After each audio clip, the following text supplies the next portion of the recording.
You don't have to press it so hard. Well, I don't know. Jeez. Just relax. You don't want to break our sensitive podcasting gear. Sir? I need to get you to step back. Anyways, what's up, everyone? Welcome back to the Nut Up Show. I'm your host, Odu, here with my lovely wife, Andrea.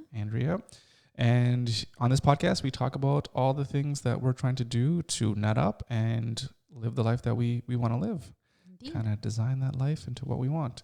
And a big part of that is trying to break free from the classic, typical 9 to 5 daily grind. Yes. I don't know if daily grind or what have you. And that's what we're going to talk about today. We're going to talk about, I guess, kind of the reasons or motivations for why it doesn't work for us. Maybe more specifically for me. I don't know about you. What are your thoughts? If you are, like, what are your thoughts on the 9 to 5 job? I guess just start off that way. Yeah, I don't know. It kind of sucks. Yeah. No, but like what do you think about it? Like, is it for you or? Well, I'm super type A, so I like when things are super, super scheduled. So for me, it's not so bad. Yeah, that's fair.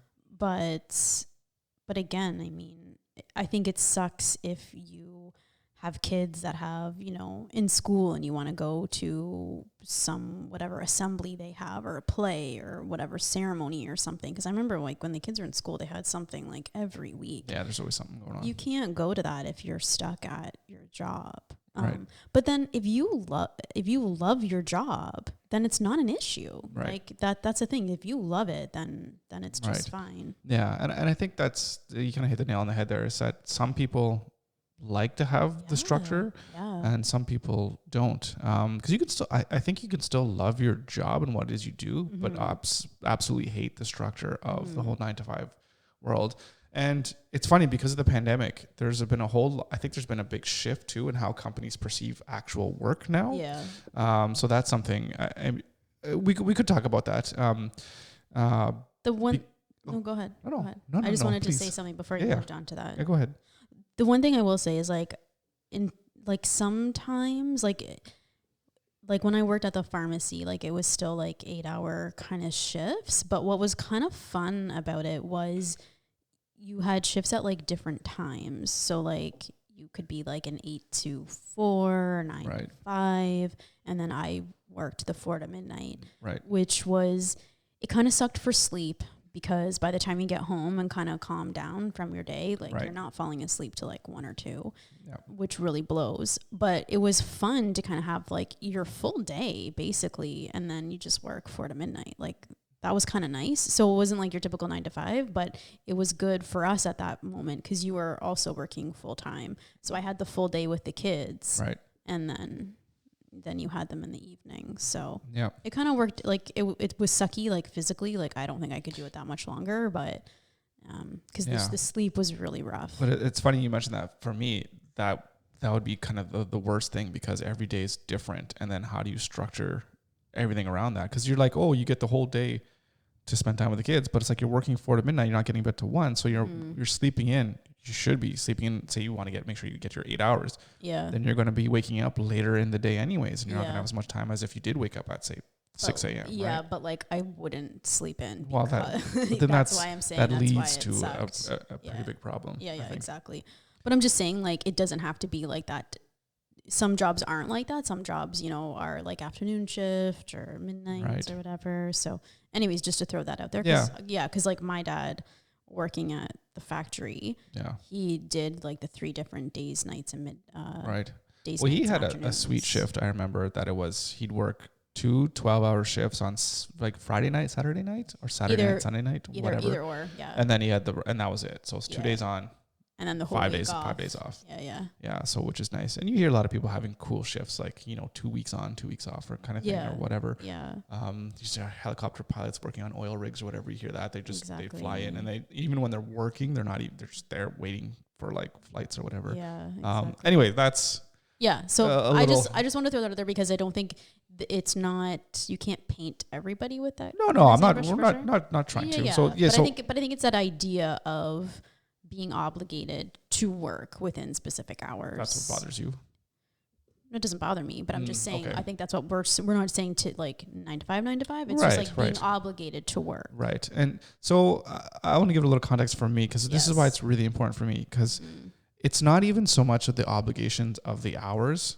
It's working for somebody else and making somebody else money. That's, I think, fundamentally what really bothers me. So for example, if I'm working at a company doing web design work, for example, I'm getting paid my hourly rate, whatever that happens to be. But you know full well that that company is charging that customer of the company. Let's just give a number. Like, I'm getting paid whatever, $40 an hour. Yeah. And that company is billing out the client at $120 an hour. Yeah. So for me, it's like, I am working really hard to make sure that the guy who owns the company is getting that $120 an hour rate or whatever. Yep. And then where is that owner? Oh, he's not even doing work or whatever, right? Because he's built himself a company where he can have that flexibility.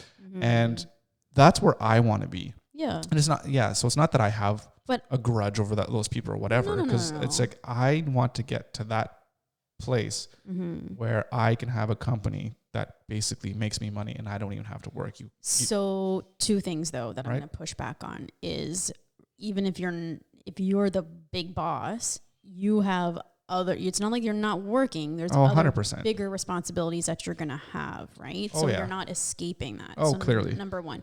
Number two is, if you're in a job like you're in right now with academia, you're not really working for the man, right? Like, you're not making money for the university in those terms. It's a whole different follow up. Well,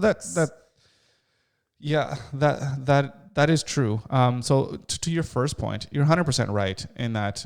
I said that to completely simplify the whole process of like, well, when you're your own boss, you kind of get to make the rules and whatever. Well, yeah. But that being said, working at your own job and being a successful entrepreneur with a business is not a 9 to 5 job. It's a 12 to 12 job. Like, you're constantly working at it. So, but you're working for yourself. But you're working for yourself. And for me, I love that. Yes. I would rather work 16-hour days for the rest of my life working and building something for me, of course, versus working at something that I just really don't care about or what have you. Maybe I just haven't found that job that I just love so much that I would want to give my heart and soul to.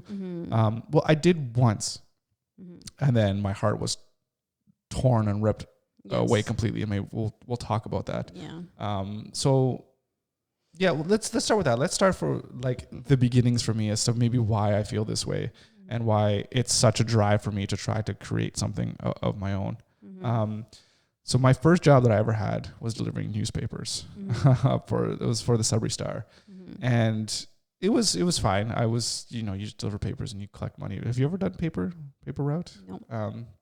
So yeah, I mean, you're responsible every day for obviously delivering the papers, and you have to collect the money. And then every 2 weeks, the Sudbury Star gives you a bill. Says like, you owe this much for the papers, and then whatever you collect, and then what you collect on top of it is yours to keep, right? So if you get tips or whatever, which is always really nice.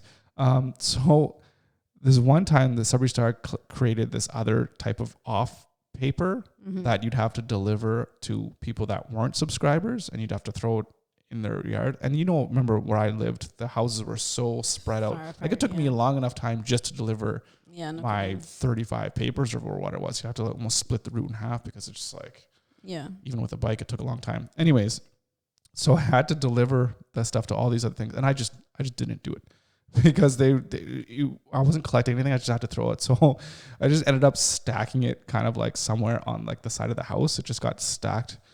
And then after like a long time of just not delivering this stuff, I got a phone call from somebody from the Sudbury Star. And he's like, oh, hey, so how's it going with whatever that was called, the Sudbury Extra? And I'm like, yeah, it's fine. He's like, no, it's not fine. There's a whole stack of it on the front of your house. I came by your house. Blah. And he's like, how old are you? Oh, I was a kid delivering newspapers, so I don't know, right? Well, maybe like he's yelling at you. Maybe like, I don't even know. Like, when did I have the paper route? It was grade school / maybe getting into high school or before that. So he was I'm like, who's this guy yelling at this kid? So he's just giving it to me, and it's just like, so I was like, yeah. you know, I was like, oh, sorry. So it's only hang-ups. It's like I had to do it, right? And then, so for me, it wasn't like, okay, I got to start doing it now. It's like, okay, well, now I should probably recycle these or something, or like not leave the evidence. I have to be sneaky now. Yeah. So, but anyways, that was my first taste of like, who is this guy coming yelling at me? I don't want someone to yell at me because I don't want to do something. Why do I have to do this anyways? Yeah. So that was my first taste of like, I don't even know if you want to say like against authority. But I think it also has to do with, you know, like for me growing up, my house was just really strict where I was like, strict in some ways, but like so not in other ways too. Yeah. But I think the point is that I absolutely always had to kind of rebel against that strictness. Yeah. And just be like, try to do my own thing. So maybe that has another thing to do with it, where I've always at a younger age, it's just like, I don't want people telling me what to do because who the hell are you to tell me what to do, right? Yeah. So I think that's how, I guess, when I was younger, that mentality kind of manifested itself. And I guess then go off to university, and then I've had odd jobs here. You know, I think working at Eastside Mario's, restaurants, Home Depot, Sobeys, stocking up stuff. Yeah. And I just always remember that there's always people that are like, especially in those like Home Depot or Sobeys or any kind of those like retail kind of stuff, there's always those people that are like, I don't know if they have the ego or whatever, they get to like this assistant manager or like they're the manager of a specific department and they act like they have all this kind of power and they just kind of like just treat you like shit. Yeah. And it's like, we're just here, like I'm pushing carts or you're bagging groceries. Like what the hell are you doing and trying to act like that? I mean, like that's all that they have in their life, maybe, right? Like maybe. That's what you have to think about. Yeah. So I mean, back then I didn't care. It's just like I'm just doing this because I just need to get something, get through university until I'm going to something better, you know, whatever. Which is kind of the attitude you have. But that again, it just left that salty taste in my mouth of like, oh, I'm gonna get to do my own thing. I'm not gonna have anybody telling me what to do or whatever. It's like, or if, you know, there's stupid things like you come in and you punch in like 3 minutes late and it's like all hell breaks loose. My God. It's like, you got to get the lecture. It's like, like really, this is what's so important. Like, come on. So that stuff just really kind of grinds your gears. Yeah. Definitely grinded my gears. So I didn't like that. So then, and then after those jobs, it's kind of went to, then I went to my first real job was working in a lab, running kind of a lab, a research lab at the university. And that was a lot better, especially because I could play hockey during the day. Yeah. But then there was also some things where it got to the point where one of the professors was like, okay, well, you need to start kind of tracking your time so you kind of see how your time is like. And then because he just wanted to see like what I was spending my time on. Because I don't know, maybe Well, to be fair, like I think if you see someone, you know, coming in and out of the lab and you don't necessarily know what they're doing and then they're not there for a big chunk of time, I think that's a reasonable ask. Well, the reason why he wanted this done is like, well, this is kind of how consulting works. Like if you're in the consulting world, you have to bill out to your clients and you bill per hour. So you need to be able to track your time. So I totally get the reasons why. Yeah. And I don't know if it was I don't think it was because I was a bad worker or anything like that. I mean, I was there for like 3 years or whatever, but it's just like, where are you spending your time or whatever? So we're going to understand that. Yeah. And he wasn't even my direct boss at all. So it was it was kind of weird. Yeah. Yeah. But that was another taste of like, I don't want to do that. I just want to do my job. But I think like that type of thing though is you're such an outside of the box thinker and it's just like, well, I'm doing my work. I'm getting my work done. So like, what's the big deal? And does it really matter what hours that work gets done? But so many people are kind of like, quote unquote, like stuck in the matrix and stuck in that 9 to 5 thinking about like, well, you only get an hour lunch break. And why are you, you know, all of that stuff. They want to make sure they're getting their work out of you. Right. So, and fair, right? So that's where that's coming from, I think. Yeah, there were it brings two stories to mind. Do you remember the 4 Hour Work Week with Tim Ferriss? Yeah. He was talking about working at this job. It's like, what are you paying me to do? It's like, you need to do this, and this. He's like, I did it all in like 20 minutes or 15. It's like, so I'm just going to go home. It's like, I'm paying you for 8 hours. It's like, well, I got the work done. It's like, whatever. Yeah. And so that's the kind of mentality that I have. It's like, well, if you pay me to do this job, I get it done. Well, then I got the job done. So that's it. Yeah. But it also brings me to that story from what's the guy, Mr. Wonderful, Kevin O'Leary. He's one of the Canadian guy that was on the Dragon's Den. A lot of people, he rubs a lot of people the wrong way, but I love this guy. So one of his stories was his first job that he ever had was working, I think he said he was working at like an ice cream shop or whatever it was. And he was doing ice cream on his first day. And so he finished his ice cream, and then I think he said he had a girl that was working at the shop next door. It's like he was in a mall working at this ice cream shop. And he's like, oh, I wanted to impress this girl and ask her out or whatever. And then the boss was like, okay, at the end of the day, I need you to scrape the gum off the front of the floor because people would drop their gum because they would have the ice cream. And he was like, I'm not going to do that. There's this girl here. Well, he didn't say that, but there's this girl. I don't want to. I don't want her to see this guy on his knees, scraping gum. So he ended up not doing it. Oh, then he was like, why would I have to do that? You paid me to be an ice cream scooper. Yeah. And the boss was like, no, I paid you to work for me and do what I say kind of thing. Yeah. So you have, and then he ended up like, I'm not going to do it or whatever. And then of course he was fired or whatever. And for him, he was like, that was the best lesson I've ever learned because it taught me that if I want to be able to do what I have to do, I have to be my own boss or what. I can't remember whatever lesson was. So I think in it was a documentary or something he was doing. He's like, I went back to the ice cream shop and I wanted to thank this lady because if it wasn't for her, like that really got me in the entrepreneurial road. Yeah. So there's things that people do in work, whether it's justified or not. I don't like it. And I don't want to be a part of that. And that's why it's something that I it's like, I can't be a part of this. And it reminds me, do you remember that job I had at Enterprise Software? Fuck. So actually that was actually after. That's after I finished grad school, I think. I went to that one. So that was my first job outside of academia. Yeah. And that was a full-time job. From hell. Oh, I can't believe I spent 8 months working at that job. It was literally the worst. So that job was a software development job. And it was so strict. Like you had to show up for work between like 8 and 9 o'clock. Even if you showed up earlier, you couldn't show up earlier to get to work. And then you had to leave between like 4 and 6.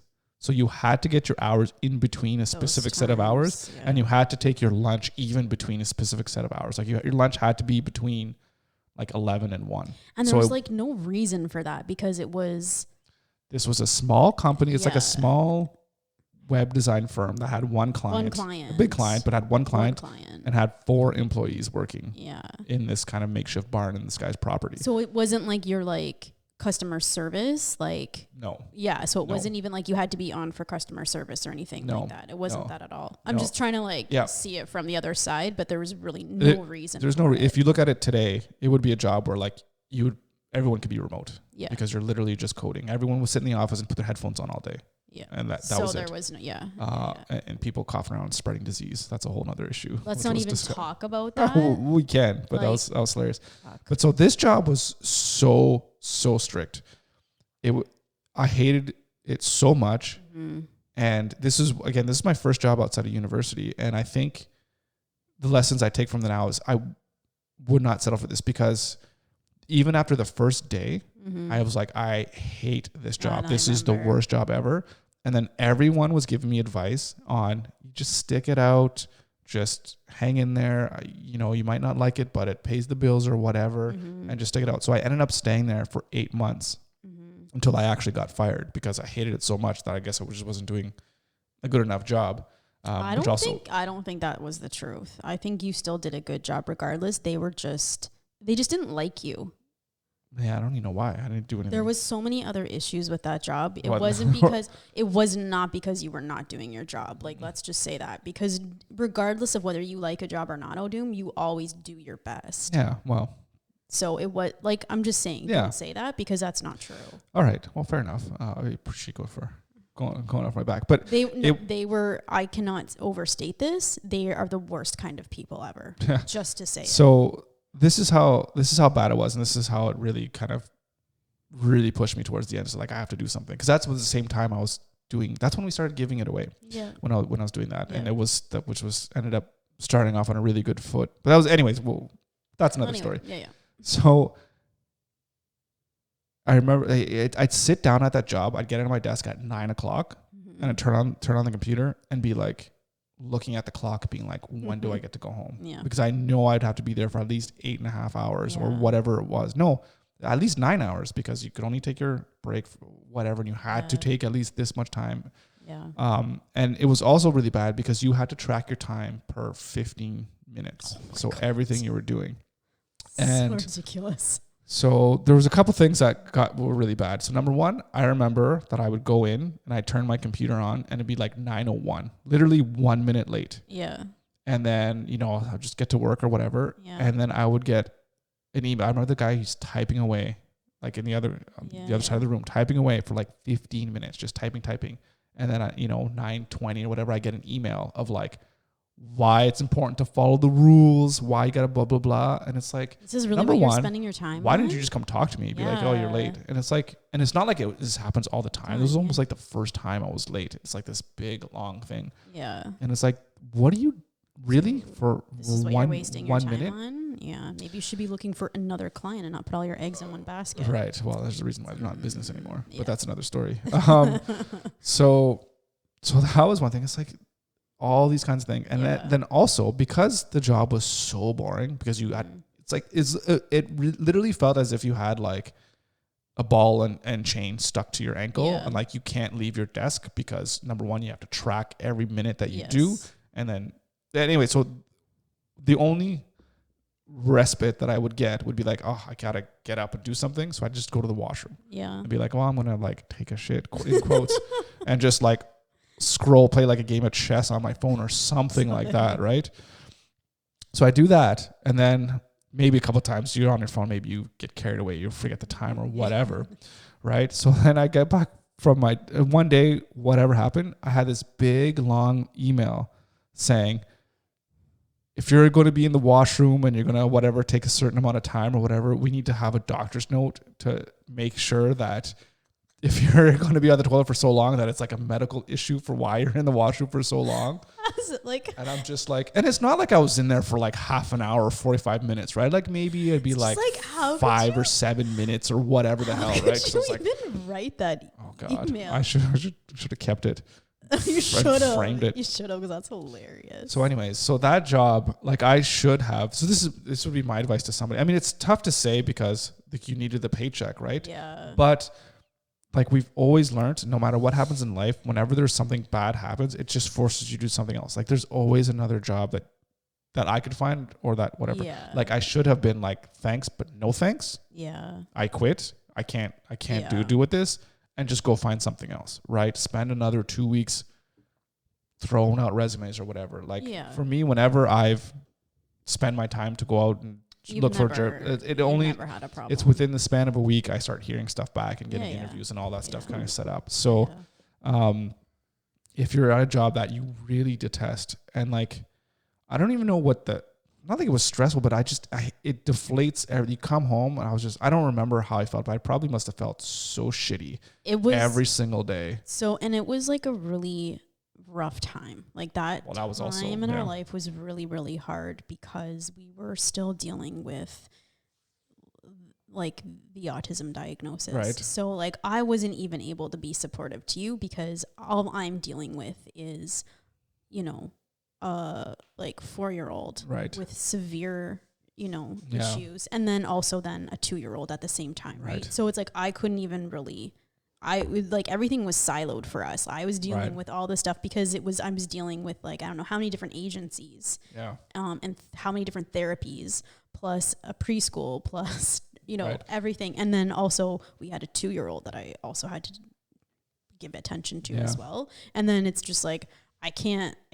I have to only focus on this right now. Those were the decisions that we made too. We made a decision that there was always going to be somebody raising the kids as well too. So that was a big factor, in that there was just one person making money, and that was me. So it's like, you have a job. It's like, well, you kind of take what you can get, because that was the mentality, which was it was a wrong mentality. But even to be fair, like even if we had wanted me to go out and get a job, it would have been really, which causes all kinds of more issues. It would have been almost impossible to find someone to be with Tristan. Like, and even if not, because like he got thrown out. Like, to put this in perspective, he was like expelled from a preschool.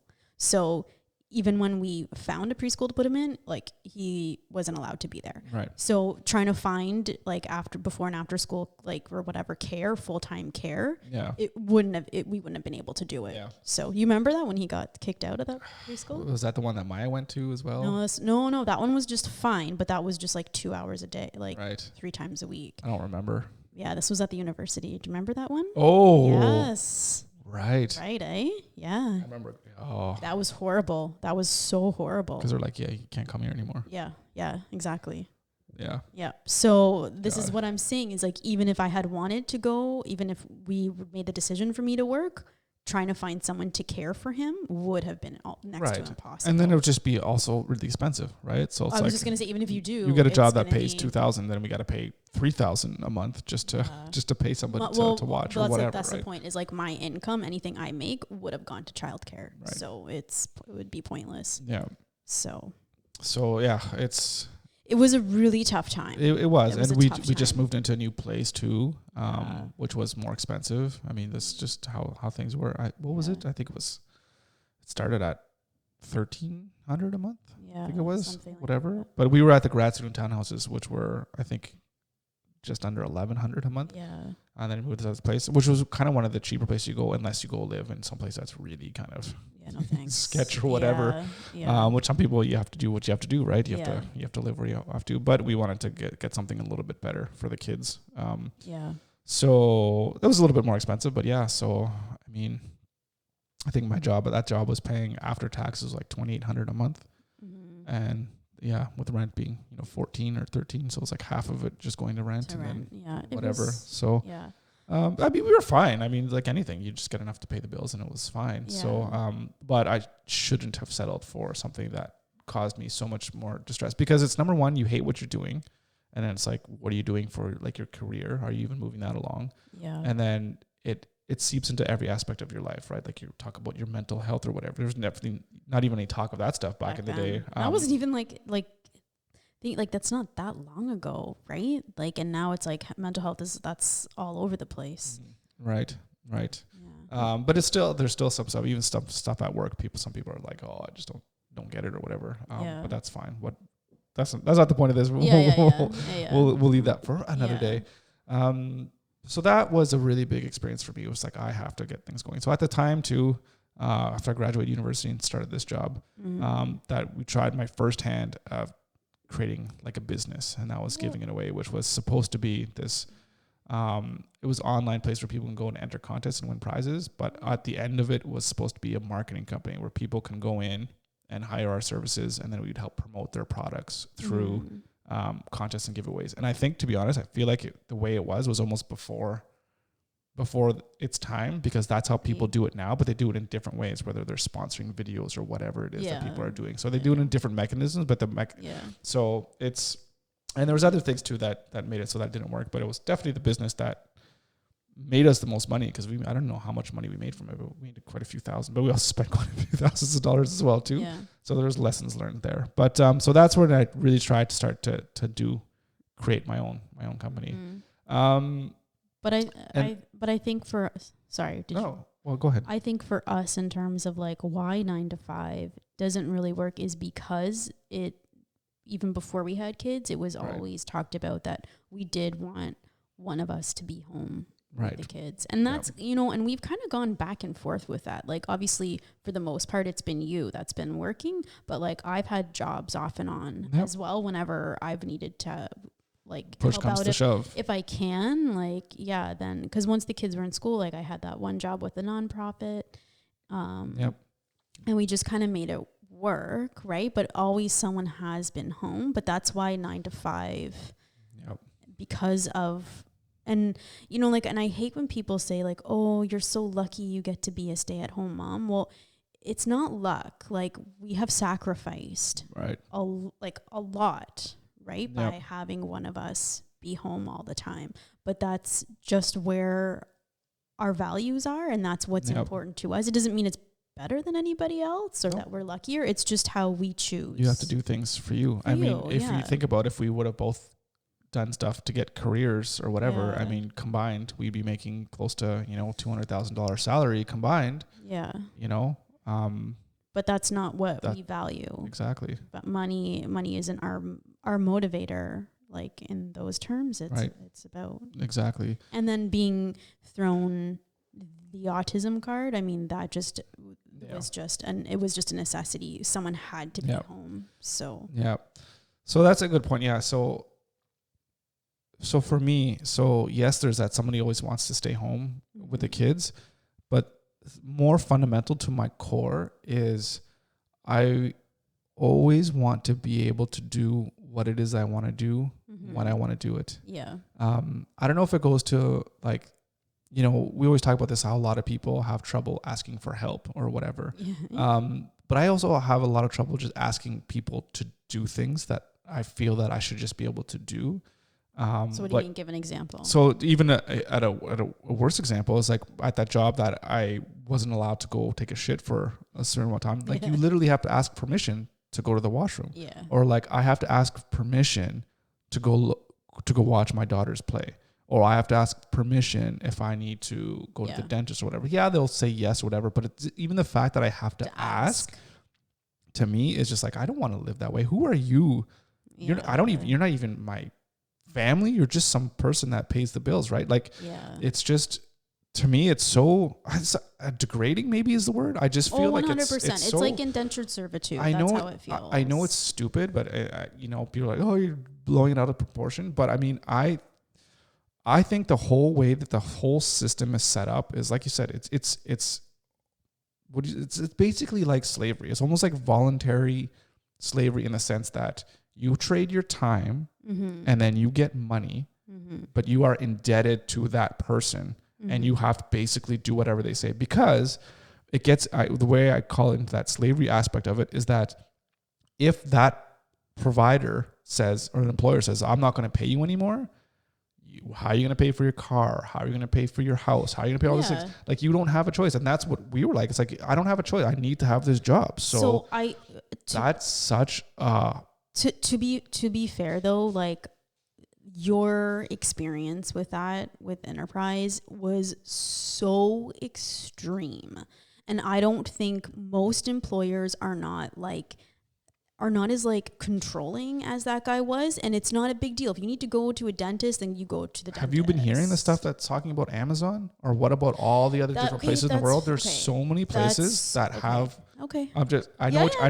There are, of course, there are great bosses and stuff like that. But I think it's more common than you think that workplaces are very difficult environments to be in, especially when you're having to dress up in a certain way and sit down and make sure you have so many hours or whatever. And even just to have results. If you don't have results as well, then you could get kicked to the curb. Yeah, no, that's true. Yeah, so, the Amazon thing, yeah. And these are really also for lower paying jobs where people are so... Like, if they lose the people, so what is the percentage of people that live paycheck to paycheck in like North America? It's a lot. I'm not, this is not accurate at all, but I'm thinking between 50 and 70% or something ridiculous like that if they stopped receiving paychecks, they would be in trouble. Like, I can't make my rent kind of next month kind of thing. Yeah. So with that in mind, how is that not some type of slavery in that, well, I have to do this job because if I don't, I lose my house or whatever, right? Yeah. So that is not a good position to be in. It's just living this constant level of stress, I think, and anxiety and worry that something bad can happen. So, and I think the other maybe kind of part of this as well is like, you feel like you're not, I think for you, you feel like you're not in control of your own destiny. You're not. And so, being that like self-sufficiency, and I think for both of us, self-sufficiency is really important. That's something like for me has always been kind of crazy about self-sufficiency. And I see that in you as well. Like, I'll give you kind of a crazy example. You gave an example with your paper route. So when I think it was 16 or so, 15, I was 16. I worked at a strawberry farm. That was one of my first jobs, was a strawberry farm. And I would just show, it was like a U-pick. You show people where the strawberries are. Where to pick. You see those red things? Pick. It was so funny because you'd have to not get mad at people, but if they didn't pick all the strawberries in the row, you'd have to make them go back and re-pick that row. Yeah. Instead of like giving them a new row to pick, if they were done that row. Oh, because you have You'd to have make to- sure everything's picked. Yeah. And so they get pissed at you. But 'cause what if you're they're like, are they "Mm, crappy strawberries then that they wouldn't want to pick, or maybe, but it doesn't matter because you would have to make them repick.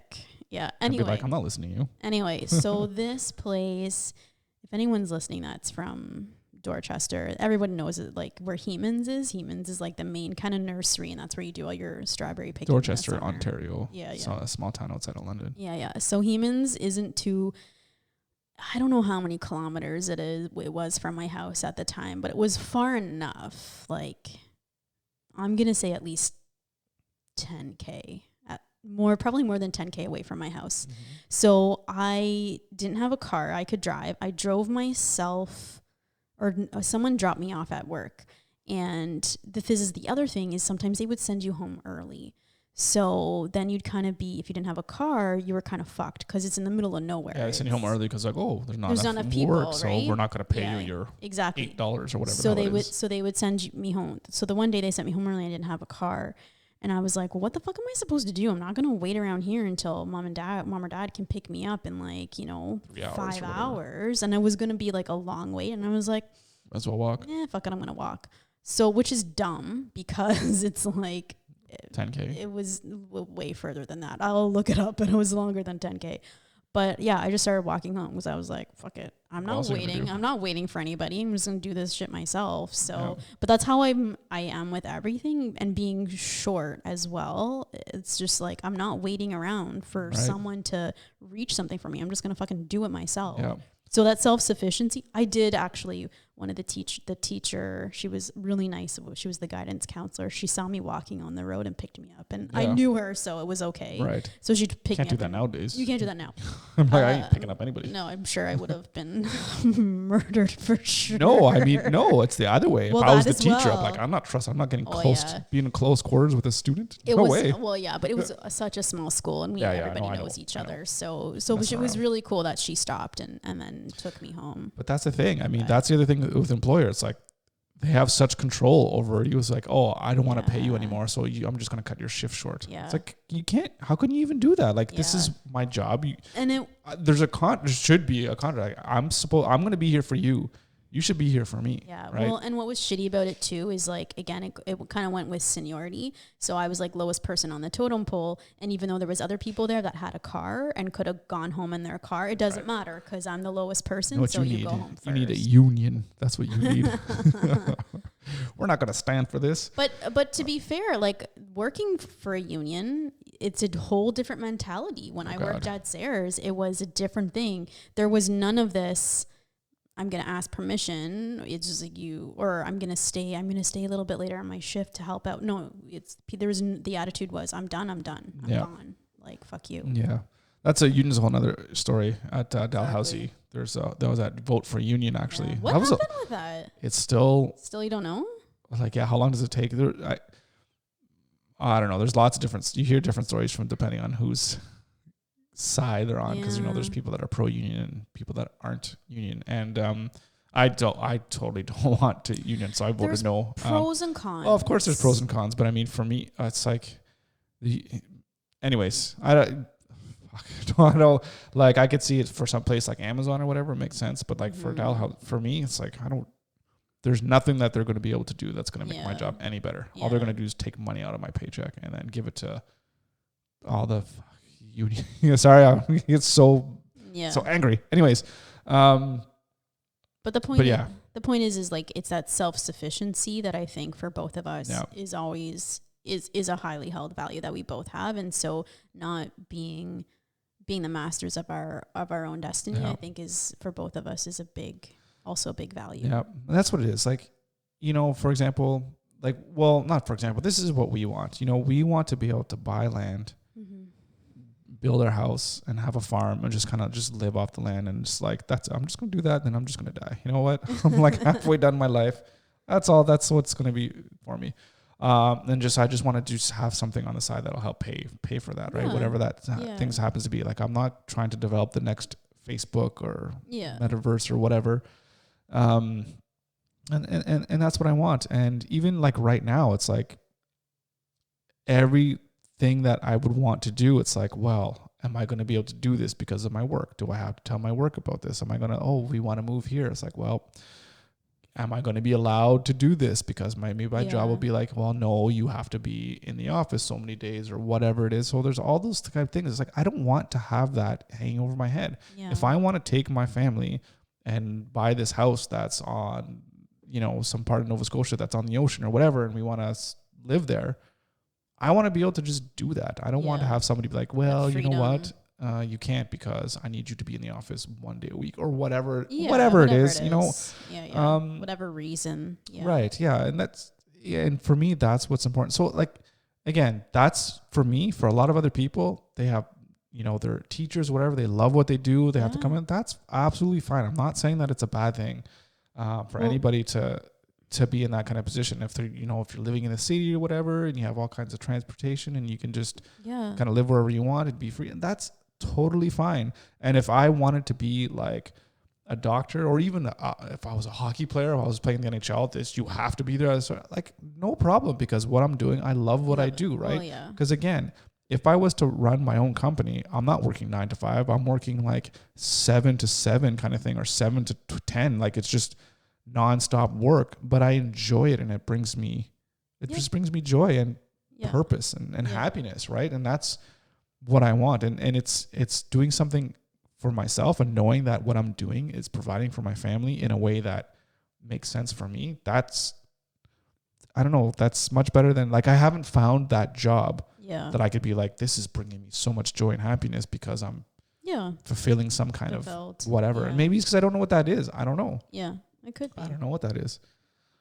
Well, so, and I think that's the other thing too, is I don't think you really know what that purpose is. And so, you haven't been able to find a 9 to 5 that fulfilled that purpose. So that's the other thing too, because people, like I said, if you love your job, then it doesn't feel like work. It doesn't feel like a 9 to 5. It is what it is.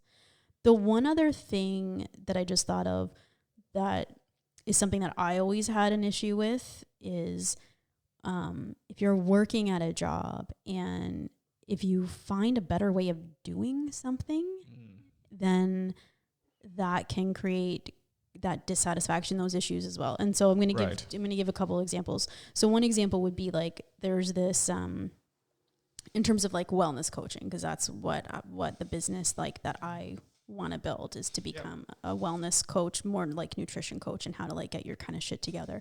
So there's this one app or business called Noom. And so basically it hires wellness nutrition coaches or whatever, and then you coach people, but you coach them according to their script and their protocol.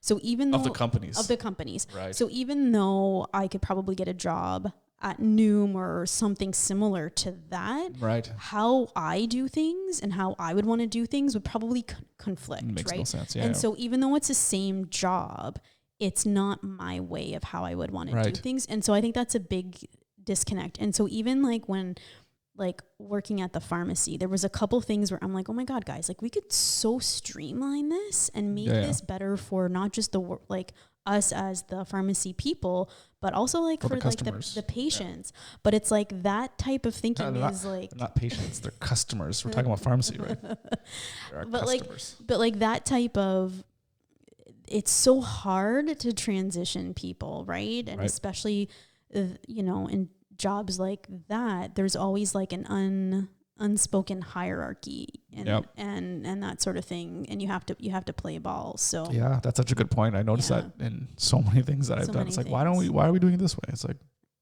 that's just the way it is. And good luck trying to get it to change. Yeah. And that definitely drives some more frustration or whatever. But that's, that's part of, I think that's with anything, whether you're an entrepreneur or whatever, there's always like things you can do to improve your business or your workflow or whatever. But it's not welcomed in those, a lot of places. Those jobs, which is, as someone who you're just thinking of like, well, this could just be better for everybody. Why wouldn't you do this? But there's all these like underlying reasons of why. Or politics. I was just gonna say it's more politics, I guess, than anything else. Yeah. So so that was just kind of one more point to that, because I feel like every job I've had, I've been just like, oh my God, guys. Yeah, let's get what the hell are we doing? What are we doing? This doesn't together. make any sense. Yeah. Yeah. So anyways, yeah, I mean, I think we kind of went over all the reasons as to why, like for me anyways, 9 to 5 is not there. And it's a typical thing, right? It's, I want to be free myself from not being free. Yeah. Right. I want to have that freedom of being able to work on the things that I want to work on. Yeah. And to spend my time how I choose to spend my time. Yeah. Because at the end of the day, no matter whether you're Bill Gates or Elon Musk or just some janitor, sorry, I don't want you to mean just some janitor, but you know what I'm saying? We all have 24 hours in the day. And that's the stuff that is worth just as much to me as it is to Jeff Bezos. We all have that amount of time. And my time is so valuable. At least I cherish it so much that I don't want to just give it away for like peanuts, right? And that's what that's what I feel like it is. I know, I mean, I get paid a decent salary, so I'm not complaining about how much I'm getting.